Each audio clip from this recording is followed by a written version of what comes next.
Our Toronto police have announced details of a multi-jurisdictional carjacking investigation dubbed Project Tyga.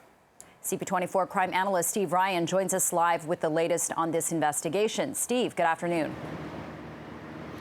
Hey, good afternoon, Jen. So a community's perception is their reality. If a community feels that their area is being targeted as a result of frequent violent crimes that are unpredictable and its locations are unknown as well, it can really paralyze an entire community. This is why the announcement made today by the Toronto Police is so important. Project Tyga was the name of the project, and it was led by the Toronto Police with the assistance of York Region and Peel Region. And what they did was investigate several carjackings throughout the GTA. What would happen is two men would drive around the city.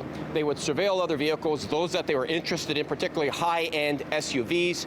They would follow them to an intersection or a stop sign. They'd bump the car, and when the driver of the other vehicle got out to assess the damage or communicate with the driver of the vehicle that ran into the back of them, well, then that vehicle would be violently taken. So we heard today that two men have been arrested on April the 11th, 90 charges in total, including firearms charges, robbery charges, wearing disguises, and a firearm was also seized. And frightening is the fact that this firearm was a semi-automatic that was made into an automatic weapon, meaning that very little trigger pressure would cause that firearm to fire, and that could be extremely dangerous, both for law enforcement, of course, and for the general public. Now, we did hear from the officer in charge of the hold-up squad this afternoon, or this morning rather, and here's what he told us pertaining to this investigation. Let's listen.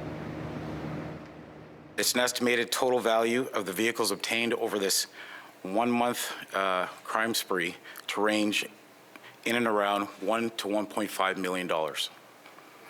The suspects used extreme violence towards the victims while committing these acts with the sole intention of stealing these vehicles for profit. Community's perception is the reality, and when a community feels safe, well, they are more likely to go about their everyday business without having to feel like they need to look over the shoulder all the time. Nick, send it back to you. Okay, thanks so much. That's CP24 Steve Ryan live. Thank you, Steve.